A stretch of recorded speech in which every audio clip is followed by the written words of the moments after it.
Saludos, mi nombre es Jair Paraguachi, soy estudiante de la materia Sistemas Operativos de la carrera de Ingeniería en Computación y a continuación voy a realizar una explicación de la práctica uno en la cual tratamos temas como la creación de procesos, comunicación entre procesos, llamadas al sistema.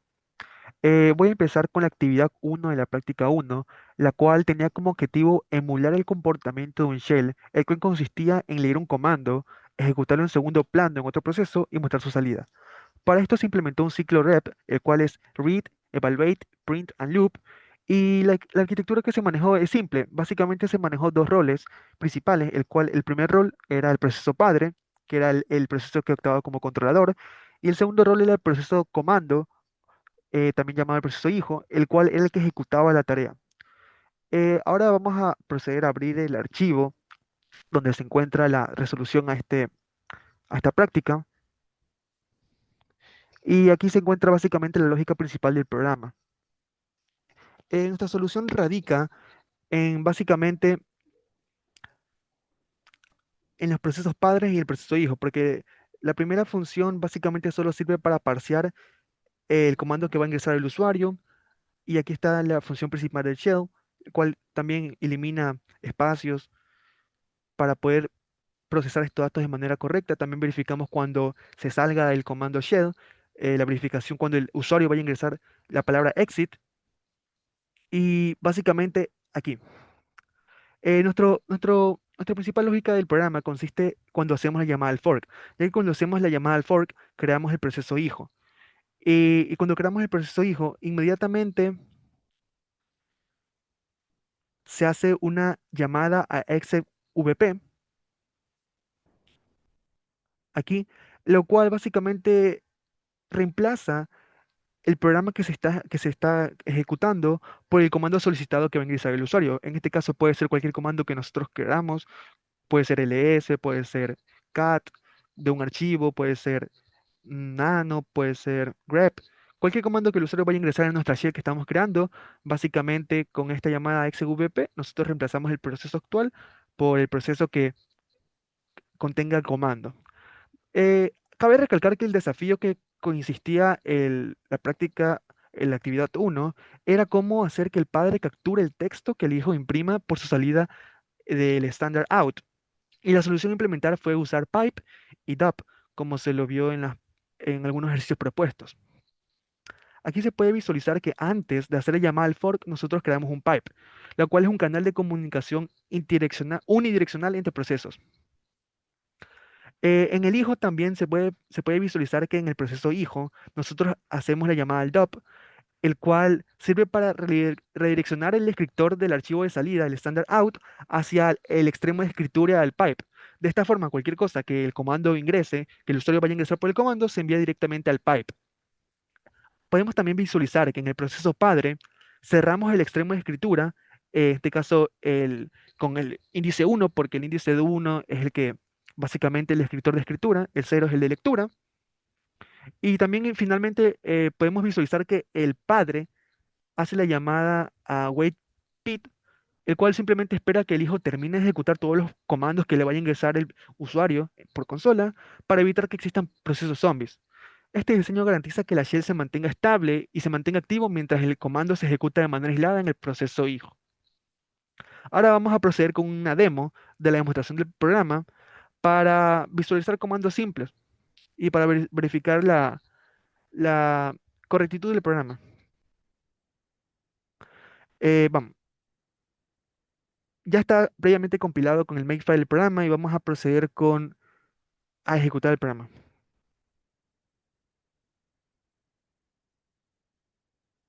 Bien, podemos visualizar que básicamente se ingresó como si fuera una nueva shell, la cual está corriéndose en el proceso hijo, y vamos a ejecutar comandos simples. Por ejemplo, podemos consultar el comando pvd para ver nuestro directorio actual. También podemos consultar comandos como ls para listar el contenido de nuestro directorio. También podemos ejecutar incluso ls pero con argumentos para mostrar los archivos ocultos y más detalles. También una llamada a, podemos hacer una llamada grep, la cual puede buscar todas las veces que se usó la función printf, en este caso en nuestro archivo shell.c. el cual es el que contiene el programa principal y podemos visualizar la salida, que básicamente es como si lo usáramos en nuestra shell principal. Básicamente también podemos hacer una llamada cat con el programa que creamos y ejecutar cualquier comando que básicamente ejecutaríamos en nuestra línea de comandos principal. Ahora también, por ejemplo, si yo ingreso un comando que no existe, comando que no exista, básicamente se muestra por pantalla y se hace internamente la validación de que el comando exista para que no den errores. También cuando el usuario ya quiera salir de la shell que creamos, tiene que ingresar sí o sí la palabra exit y ya sale de la shell. Y básicamente en eso consiste nuestra actividad uno de la práctica uno. Ahora voy a proceder con la explicación de la práctica uno, la actividad 2. A ver, ya. La actividad 2 básicamente consistía en, nos permitía cuantificar el overhead que impone el sistema operativo al crear tareas. Esto se refiere a medir el tiempo de cambios de contexto, el cual era el tiempo de la llamada de creación. En este caso, habían dos programas, uno con fork y otro con hilos o pthread create, hasta la instrucción de una tarea que nosotros ejecutemos. Para este, para esta, para esta actividad nosotros creamos dos programas,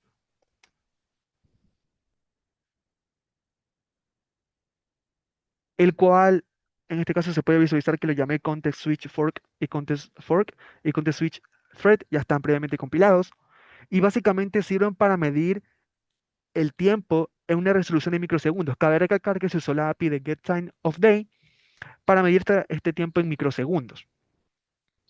Ahora yo voy a proceder con, primero con el archivo context switch fork,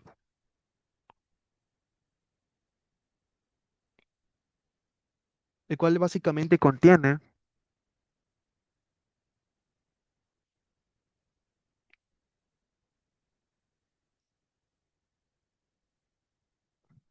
la lógica de nuestro programa para medir el tiempo de las tareas, el cambio de contexto, pero usando fork, usando distintas creaciones de procesos. Básicamente la lógica principal de este programa consiste en que el padre registra la tarea uno y llama al fork.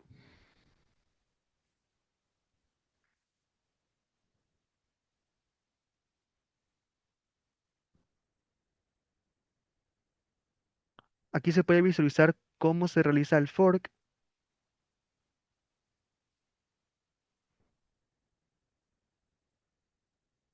Aquí. Y se le almacena un arreglo que va a contener los IDs de los n procesos que se ejecuten. Bueno, y básicamente se hace la llamada al fork y el hijo en este caso va a calcular la diferencia. El hijo registra en este caso el tiempo 2 de la tarea que se vaya a ejecutar y se calcula la diferencia. El mecanismo que se implementa es que los procesos, como tienen una memoria separada, nosotros usamos pipe para esta comunicación de procesos. Aquí se puede ver cómo se crea el pipe para poder comunicarse, como vimos en el ejemplo anterior, en el shell. También se implementó esa misma lógica para poder básicamente compartir los tiempos de cambio de contexto, en este caso entre los procesos hijos al padre. Y básicamente el hijo, cada vez que se ejecute, envía su tiempo medido de vuelta al padre.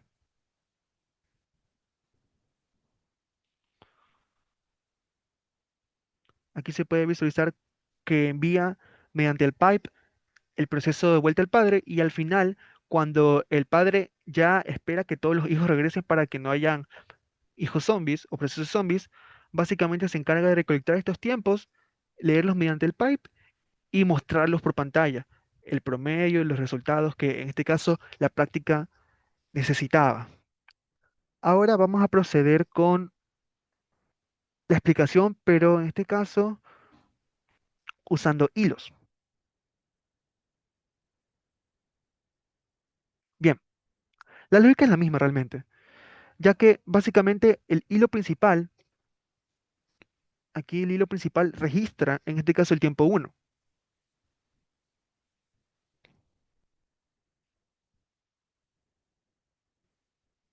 El hilo principal registra el tiempo uno de la tarea original y llama a pthread create para crear demás hilos conforme sea necesario respecto a las tareas que vayamos a realizar en la práctica.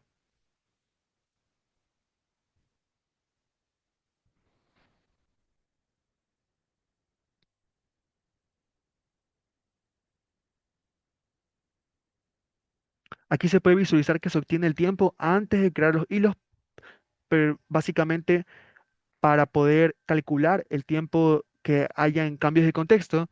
Y básicamente el mecanismo que se usa en este programa es que dado que los hilos comparten memoria, a diferencia de los procesos, usamos un arreglo principal llamado Context Switch Times, el cual, aquí está, el cual almacena los resultados. También empleamos un mutex para proteger este arreglo y evitar cualquier condición de carrera al escribir los datos, dado que comparten memoria.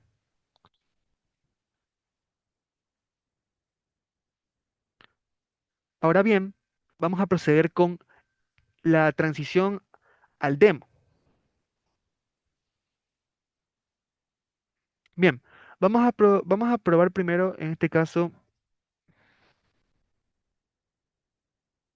vamos a probar primero en este caso el programa realizado mediante procesos y vamos a ejecutar 10 tareas a ejecutar para visualizar el tiempo que se tarda. En este caso, ya se ejecutó el programa y podemos visualizar que demoró un tiempo promedio de 268 microsegundos. Ahora vamos a realizar esta misma ejecución, pero usando el otro programa.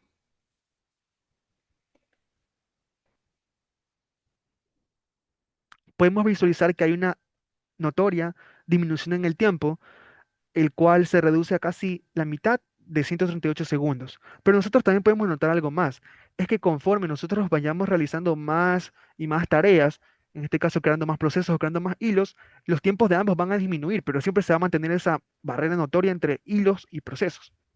Por ejemplo, ejecutamos 100 procesos en este caso con el programa que tiene la lógica de procesos y podemos visualizar que tiene un tiempo promedio de 297. Disminuyó respecto al anterior. Ahora ejecutemos el mismo programa, pero con hilos. Vamos a ejecutar los mismos 100 para que se visualice que realmente hay una disminución de tiempo respecto a usar procesos y usar hilos. Ahora finalmente para terminar con la demo, vamos a ejecutar 1000 tareas con el programa que contiene lógica de procesos. Se demora un poquito más y podemos visualizar que básicamente va disminuyendo cada vez que se ejecutan más tareas y demora un tiempo promedio de 257 microsegundos. Ahora realizamos este mismo procedimiento pero con hilos y podemos notar que claramente le saca ventaja respecto al programa realizado con procesos. Con esto nosotros podemos concluir que usando hilos es más eficiente que usar procesos en este caso para la práctica de la actividad 2 y básicamente nosotros hacemos un uso práctico de las llamadas al sistema y podemos analizar el rendimiento del sistema operativo. Muchas gracias.